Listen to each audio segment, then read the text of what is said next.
Look, we've called out the crazy on both sides. If you're some nutty religious fanatic, we're going to call you out on your bullshit. But if you're pushing for transgender surgeries on prepubescent children, we're going to call out that bullshit too. Yeah. So,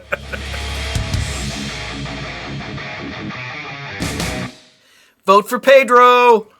If you vote for me, all of your wildest dreams will come true.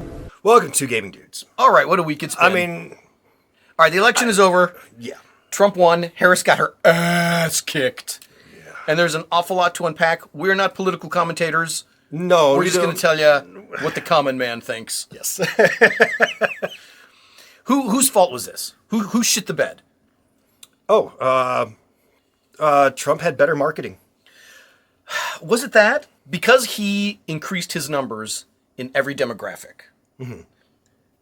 Like, as odd as it sounds, Mexican voters or Latino voters voted for the guy who wants to deport Mexicans. Yes. Women voters voted for the pussy grabber that wants to control reproductive rights. Right? Yes. Arabs voted for the guy that called for the Middle Eastern travel ban. Yes. What else? Who else did he pick? This is correct. Black guys didn't vote for the black woman. They instead sided with the guy at the Charlottesville rally who were neo-Nazis and Klansmen. Right? The Jewish vote sided with the guy who the Jews will not replace us. Yeah. Trump did better in all of those demographic groups, which to me tells me it had nothing to do about policy. No. It had to do with regular middle-of-the-road Americans are really, really fucking sick of this crazy woke shit. Well, you can go straight into popular culture. Yeah. Because, believe it or not, pop culture has a heavy influence over a lot of the things that we do. It always has. And when you have a lot of pop culture that just continuously makes people angry, we're going to put women in all of these things, and the women of power are going to be in all of your shows, and all of the men are stupid. And then right. I don't want to watch this. Fuck off. What the hell? And then he comes out and he says, men are amazing. We're going to go back to when men were awesome. You don't even have to say that. Right. I mean, he can just say the shit that we've been saying. That's not why we hated The Acolyte. Not because it stars a black girl. Because it was a stupid show. Yeah. And you called me racist and misogynistic for not liking it. We understand we don't give a shit. But your average knuckle dragger, tow truck driver, they respond to that like, fuck you. That's not why I hated The Acolyte. Yeah. Don't tell me I'm racist, misogynist. Many are. I get it. Not every Trump voter is a neo-Nazi. No, right? no. I don't believe that at all. And I also don't believe that everybody who voted for Trump is evil. But every neo-Nazi that voted, they voted for Trump. Oh, yes. Absolutely. But there was enough of that. We talk about wokeness. There's common sense civil rights. Right. The cops shouldn't beat the shit out of black people for no reason. Right. Everyone who's rational and sincere understands, yes, of course, that's crazy. Defund the police? Now you've gone beyond common sense and you've gone down the batshit crazy road. Right. It's like the pendulum had to swing all the way over to the other side. Multiply that 100 and apply it to every fucking social situation in all of society. People are going to push back. Yeah. This is your pushback. And if I may add some more to it. Please do. Don't ask how I know this. I'm not supposed to say. But I know this for a fact. Okay. Biden dropped out. Mm-hmm. The Democratic Party is like, okay, we need somebody else. Who's it going to be? And I know for a fact they were looking at Newsom out of California and Whitmer out of Michigan. And I'm not sure who was going to be at the top of the ticket. Either combination, they would have won. They would have won. A lawyer looked at finance laws and realized there's $1 billion in campaign money here. We can't give it to them because it was raised under the Biden-Harris ticket. You can't legally give that money to other candidates. She's the only one who was on the ticket. She's the only one who can use this $1 billion. It has to be her. Oh, dang. Even though nobody likes her. Nobody wants her. Remember during the primary when there was 14 Democratic candidates? Yeah. She was routinely 14th out of 14th. Nobody liked her. The famous, and that young girl was me, that campaign. Yeah. Trump has run for president 3 times. He won 2 out of 3. Both times that he won, he beat the most unlikable woman in politics. What is this party doing? You're not wrong. Is Democratic Party leadership literally fucking stupid? Don't answer that. Of course you got your asses kicked. Of course you did. Which is why when all of this happened and all broke down, and people were like, "Oh my God, I can't believe it," I said, "How could you not believe this? I absolutely right. believe it. I'm saddened, of course, but how are you surprised? I'm not surprised." I mean, we could spend the entire episode talking about policy stuff. Sure. Here's the stuff that Trump fucked up. Nobody's going to listen. It doesn't matter. No, it doesn't matter. $4 trillion to the debt, the Chinese trade war and how it fucked our farmers and the taxpayers had to bail it out, the pulling out of the Iran deal. All of that. Why all this shit with Russia and Ukraine is actually Trump's fault. You guys don't care about any of that. No. It's an emotional response to what's happening in the country. Right. Just as much as you didn't care at all about what the whole Project 2025 was all about and what was going to happen with that. Most of you didn't even know what the hell that was. So here is the thing. Now, to the folks that are crying and freaking out or that are legitimately scared, take a breath, relax, it'll be okay. it really will. Things are going to change. It's going to suck for a while, but it'll be okay. No one is going to take away gay marriage. No. I mean, I don't think they'd even try to do something. The outcry would be so massive, nobody would stand for it. I mean, taxes are going to change. Businesses are going to pollute more and get more wealthy. Regular poor people are going to get poor again. So that knuckle dragger that works in the tire shop who voted for Trump. Who thought that he was going to start getting $2,000 checks in the mail written by Trump himself. Buddy, Trump, Elon Musk, these billionaires in his cabinet, they don't give a shit about you. They don't know who you are. Even and they a little don't care.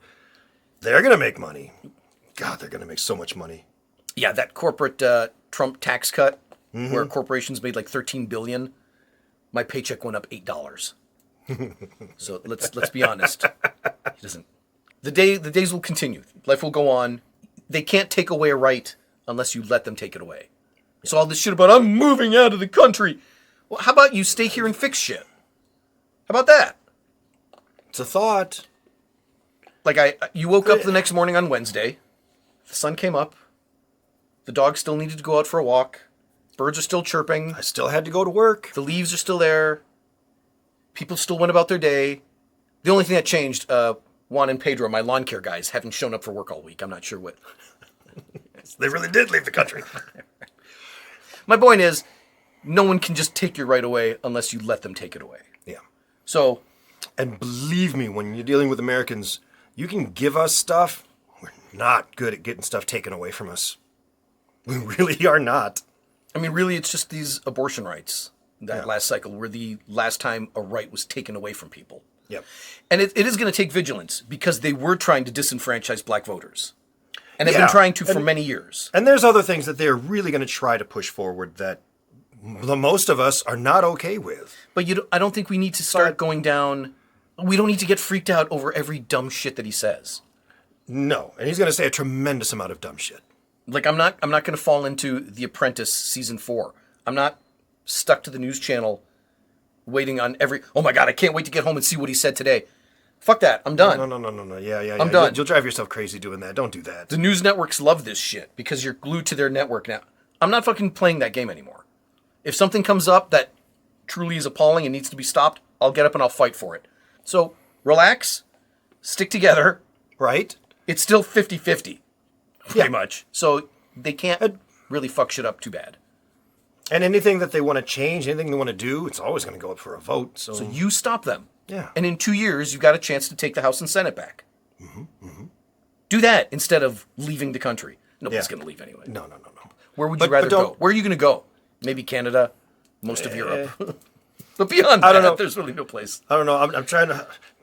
Please don't everybody run to Canada because that's They don't want you. They do not want you. you. For one, they don't want you, but for two, that's exactly what happens in The Handmaid's Tale, and I don't want the world to turn into that, so let's not let that happen. Worse than that, it's what happened in Syria or in Afghanistan, where all the good people were like, fuck this shit, we're out of here, and you left the fucking Taliban and ISIS to do whatever they want and run rampant over the place. The answer to fixing your country isn't for all the good people to leave. Stay and fucking fix it. Yeah.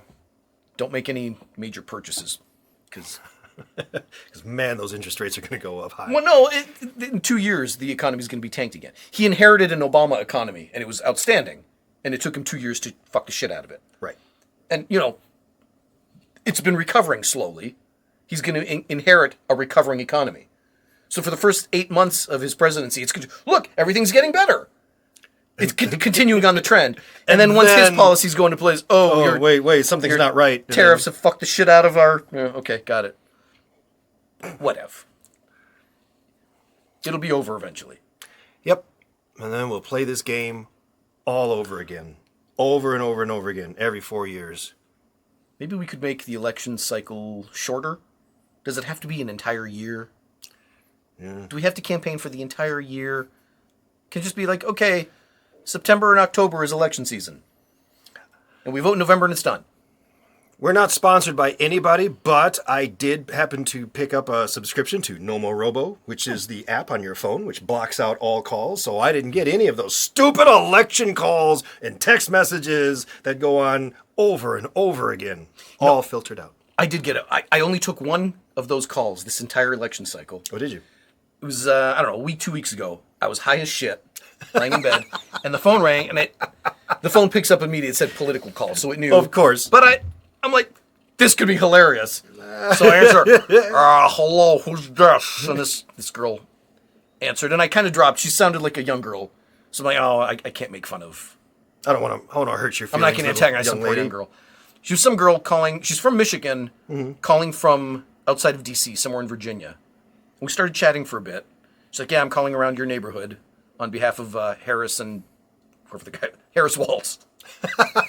I never remember the other guy either. I just remember Harris. She's like young mid-20s black girl, just graduated law school.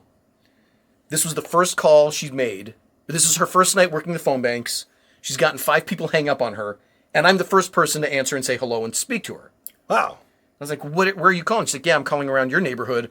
Like, oh, okay, listen. Well, I live on a private golf course. They're not going to like you. They're going to be mean to you. Yeah. But we chatted for a while.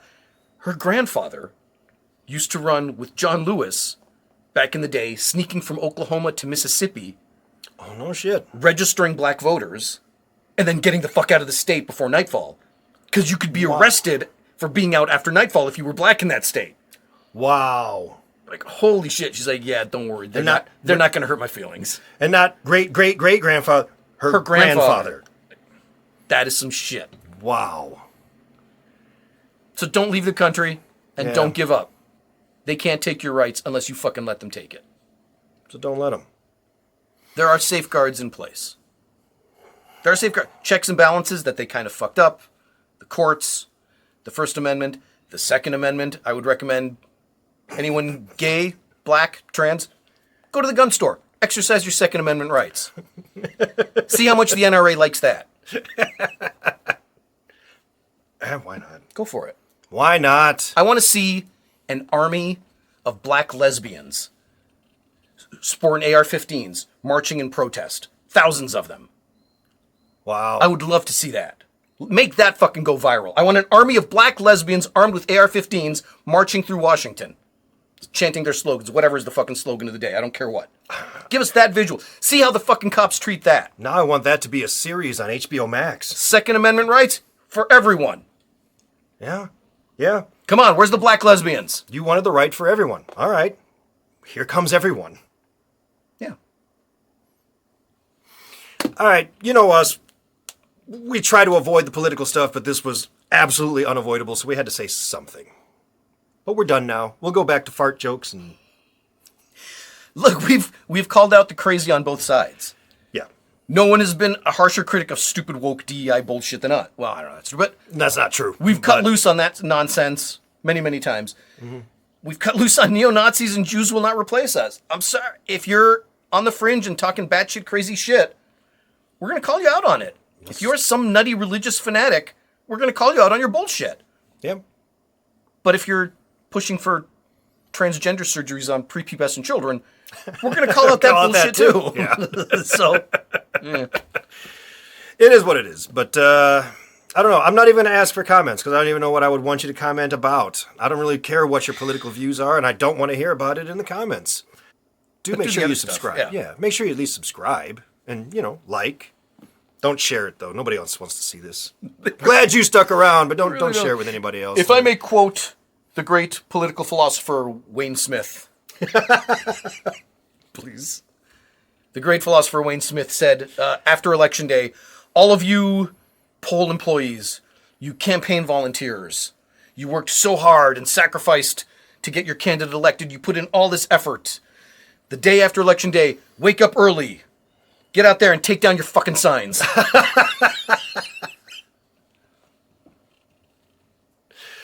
All right.